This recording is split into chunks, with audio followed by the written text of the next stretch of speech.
Okay. You're at the stage number 5 at the Paulis Studios.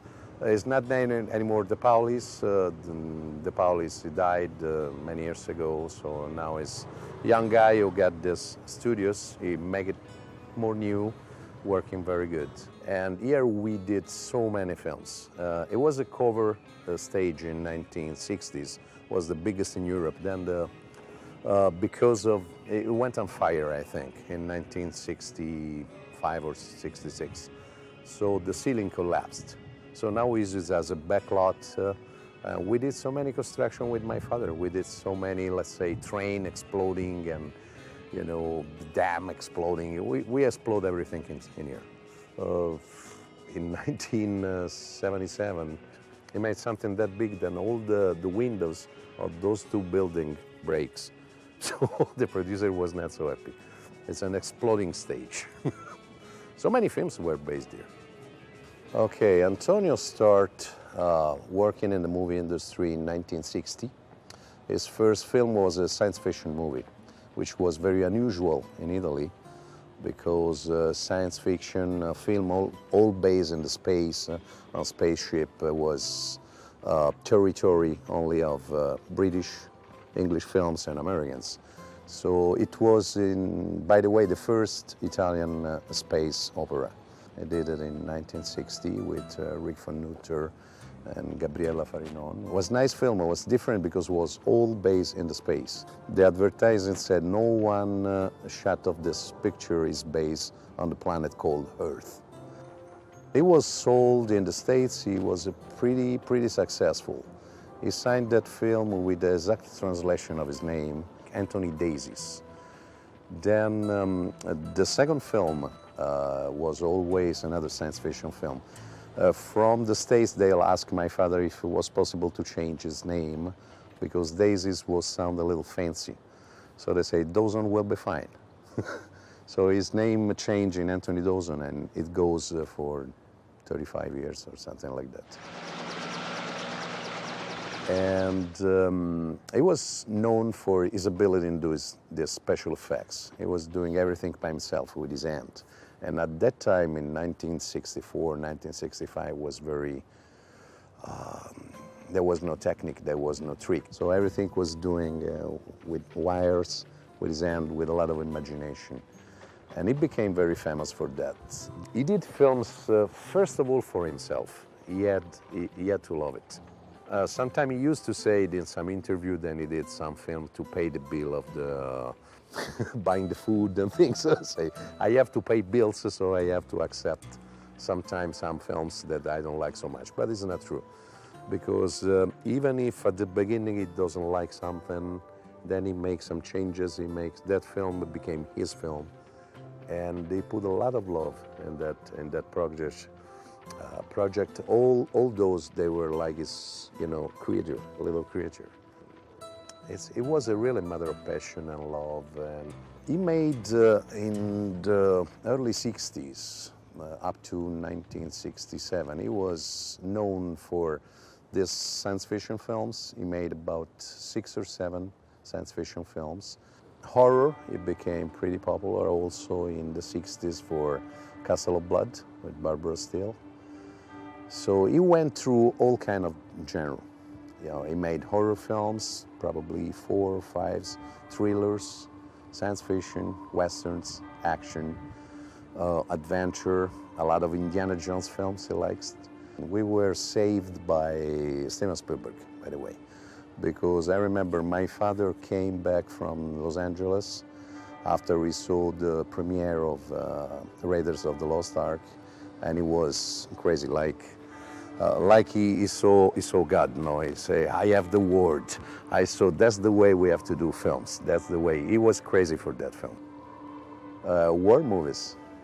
The Last Hunter was probably the first Italian Vietnam movies after the big success of Apocalypse Now and The Deer Hunter. There, behind you is the stage number 3, where I told you that we were doing Cannibal Apocalypse, all the sequence in the swamp underground. And In that construction we made, Gianfranco Cuyunjan, which is a producer who did The Last Hunter, came to visit Antonio, my father, offering him to direct this film. And so we can say that The Last Hunter was born inside here, because also the screenwriter came here to have his meeting with Antonio, discussing about how we can evolve and improve the storyline that we had at the beginning. Stay there, goddammit! Don't come no closer. Hãy cứu giúp con tôi gần chết rồi. Hit it! Hey, what the hell? The Vietnam War for us, something that doesn't belong to us, of course. So our, culture, our knowledge of Vietnam was from what we can read on an history book, on newspapers at that time, and from American films. So of course it was based on those two films. And then he put something, but just dramaturgically. So just for, he didn't thought about doing something historically or something against the war or whatever, because politically my father was pretty, fair, He never got a certain position and did something. I want to do a film against the war. He was doing films with something inside, but they were more entertaining. Bắt xuống dưới á. Bước vào giếng đi. Bắt xuống. Oh, the film, it was supposed to be named Deer Hunter 2. And also, when we finished the film, we have some posters, which the title is Cacciatore 2. Then they change, they stick on top, another piece of paper with l'ultimo cacciatore, the last hunter, because they couldn't use the American title with number 2 because of rights and things. We did a lot of this. We put 2 on many American titles. A big success. We do a little Italian version. We had an Alien too, by the way. We didn't make it, and not Antonio, but an Italian director made a film that was named Alien 2. And it makes a lot of money, but the film was not Alien at all. Then for that film, you want to go scouting the location in the same places where Francis Ford Coppola makes Apocalypse Now. In fact, we did the film in exactly the same places. In the Philippines, in the Caliraya Lake, Pagsanaan River, all the jungle, the surrounding area, Tanay, the caves.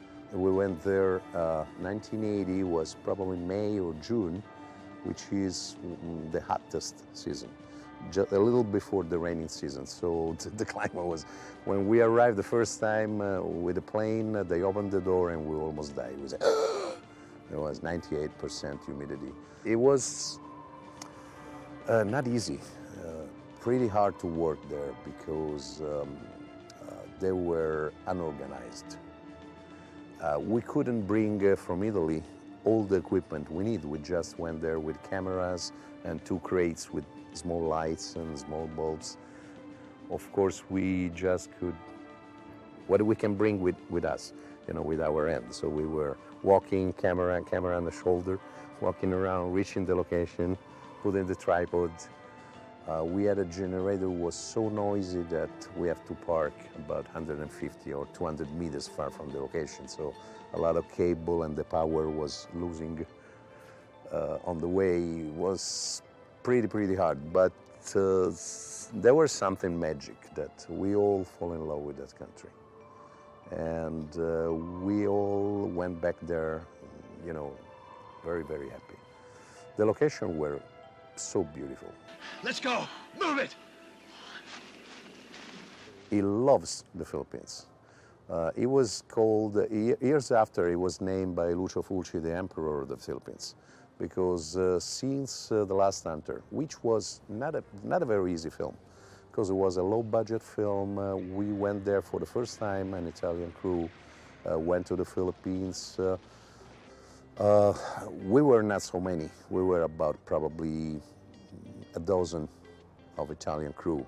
So we get a lot of local crew, and for the first time we had different way of working, and different way of talking, different way of thinking about how to do things. But he really fell in love with the people there, and he made, for 10 years, we only did films in the Philippines. So other Italian production, some American productions, some Japanese production, they said, so they make film in the Philippines. So they're talking, say, oh, how can you find working there? So, it's lovely, you know, people is great, location are amazing. You know, the nature is so rich, wonderful. And the people, you know, small actors, stuntmen, they do anything, you know, to make the film big, to give a big impression. So that's the reason why Lucio Fulci or Bruno Mattei or myself, you know, we all, in the next years, we went to almost the same location. In the late 80s, early 90s, we were not doing scouting anymore. So while they were writing the script, we say, okay, we shoot this in that cave, we shoot this scene in that place. You remember the little park behind the hotel near the cemetery? Okay, there's we were doing the scouting in Rome without going there because we were knowing everything. Probably we invade the foreign market with so many films, all done in the same location, so many times with the same actors, dressed almost the same. The story was similar, you know, so by the end of, let's say, 1989, 1990s, we had to try to find something different.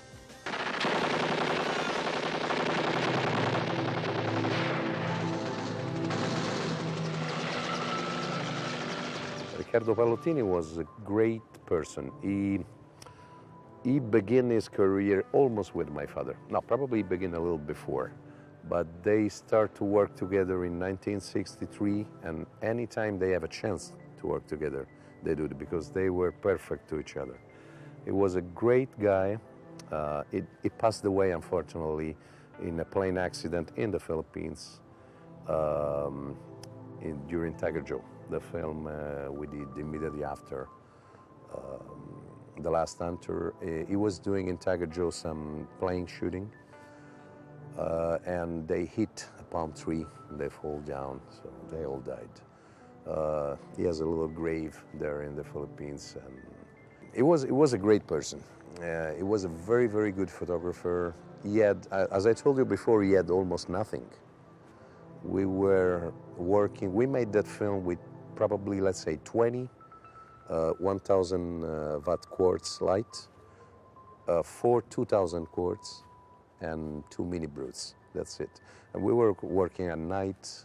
We did the night sequence in the jungle, the attack of the Viet Cong at the beginning, you know, where is the nightclub sequence, which was built here in the Paulis. But the exterior we did in one village in the Philippines.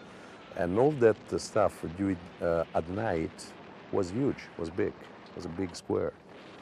He made it with almost no lights, and we only had 100 as a film, because at that period we don't have a high-speed film like now. It was very, very good. Listen, sweetheart, I've been out here too long. I don't know what's good or bad anymore. Don't know who my friends or my enemies are. But I don't enjoy it. David was a great person. He had a crash with Antonio, with my father, and with all of us. We were a very, very good friend. He was a very loving person, very good actor, very professional, and was so easy to work with him that I think my father did 4 or 5 movies with David, and he loves Philippines.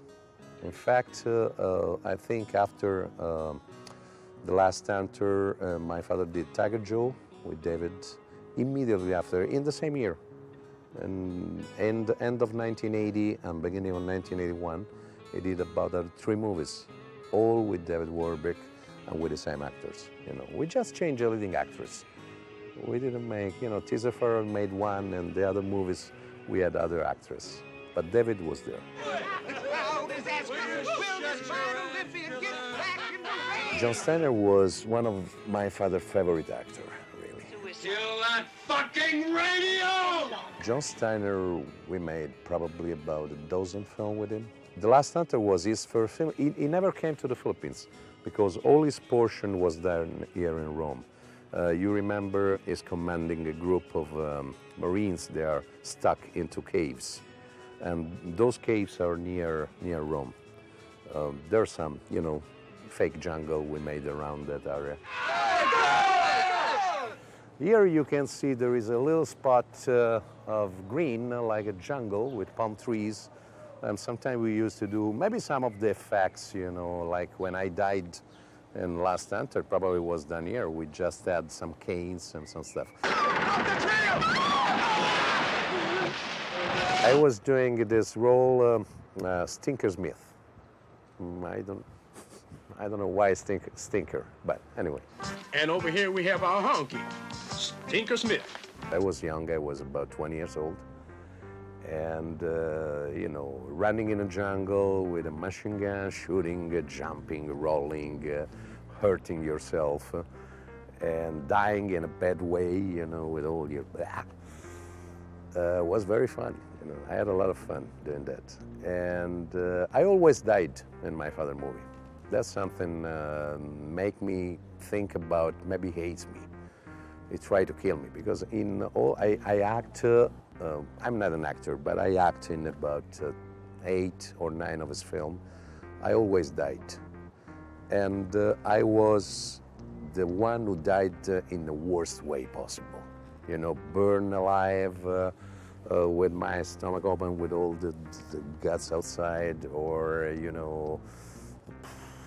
jumping on a mine, blasting away. It was so funny. So once I asked him, "But you hate me or something?" No, just for fun.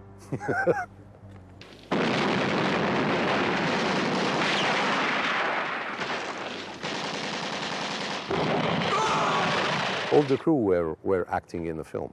In that film, there is, if you look at the film, there is one of the gunners in the helicopter who's laughing when he's shooting at the Viet Cong under is the makeup artist. I was doing a role. The camera assistant did one of the soldiers in one of the office. In the nightclub, at the beginning, there is 2 or 3 members of the crew dressed like soldiers or Marines or whatever. So we used to do that, especially for, match scenes done in 2 different locations. So we do something in one village, we arrive, we turn a corner, and behind the corner is in Italy. So to match this, sometimes you use someone of the crew as an actor, so you can have it. You're sure that in Italy, when you do the shooting in Rome, you have the same actors. So you just have to bring the costume.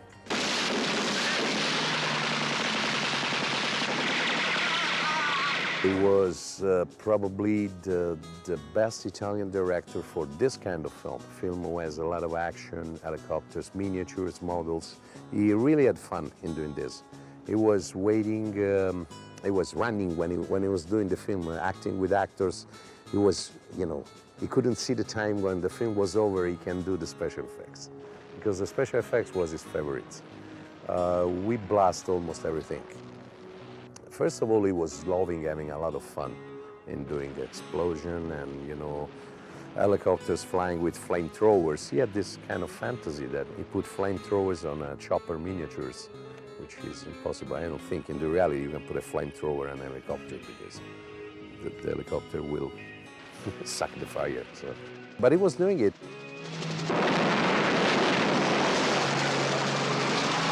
Stand by, Wildcat. There's something curious there. There is a pool here in the center of the parking lot of studios, and with redfish and a nice little pool tank. In this tank, in Last Hunter, there is a scene when David Warbeck jumping from the helicopter and is falling into the lake. Then he has to swim to reach the ground where he's meeting his group of Marines. and at a certain moment he's attacked by snake, poison snake. Okay, that snake was here. Here is so funny. Oh, look. Okay, this is a little tank. So we built it here, some fake rocks, some stuff. We removed the fish from inside.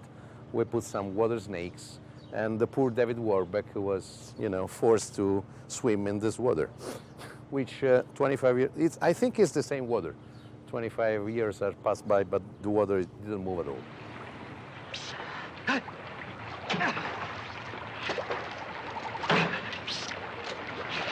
Let's say my father makes almost all of his movies.